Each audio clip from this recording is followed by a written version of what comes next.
संपूर्ण सृष्टीत असे फारच कमी क्षण आहेत जिथे योग, माया आणि नियती एकाच वेळी आमनेसामने येतात. आज आपण ऐकणार आहोत एका अशा देवतेची कथा ज्यांचा जन्मच झाला होता अधर्माचा अंत करण्यासाठी. शिव आणि विष्णूंचा पुत्र, हरिहरांचा अवतार भगवान अय्यप्पा. पण प्रश्न असा आहे, भगवान शिव जे वैराग्याचे मूर्तिमंत स्वरूप आहेत, ते मोहात कसे अडकले आणि या दिव्य मिलनाची गरजच का पडली? चला तर मग ही रहस्यमय आणि अद्भुत कथा सुरू करूया. खूप पूर्वीची गोष्ट आहे. देव आणि दानवांनी एकत्र येऊन समुद्र मंथन सुरू केले. अनेक अद्भुत वस्तू बाहेर आल्या, पण सर्वात महत्त्वाचं होतं अमृत. अमृत मिळाले तर दानव अमर झाले असते, संपूर्ण सृष्टी धोक्यात आली असती.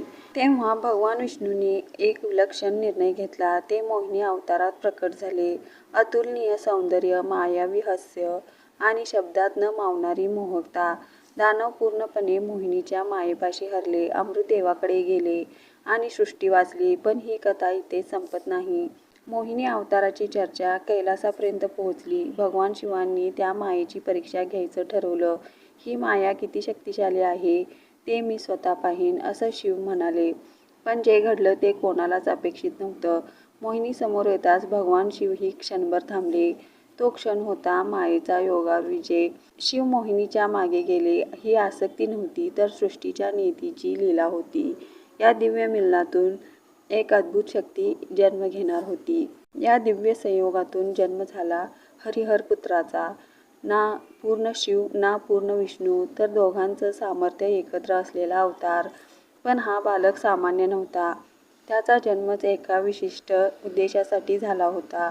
भगवान शिव आणि विष्णूंनी त्या बालकाला पंपा नदीच्या तीरावर सोडले, कारण नियतीनुसार त्यांचा सांभाळ मानव रूपातच व्हायचा होता.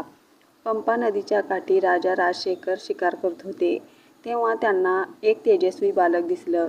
त्या बालकाच्या गळ्यात एक दिव्य मणी होता. राजाने त्या बालकाला उचललं आणि आपलंसं केलं, म्हणून त्याचं नाव ठेवलं गेलं मणिकंदन.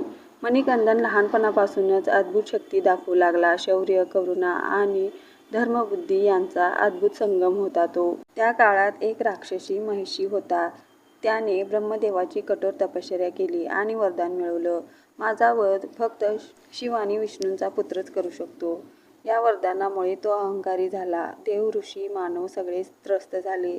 तेव्हा देवाने प्रार्थना केली आणि नियतीने मणिकंदनाला पुढे आणलं. योग्य वेळ येताच मणिकंदनाने आपली खरी ओळख प्रकट केली. तोच होता भगवान अय्यप्पा.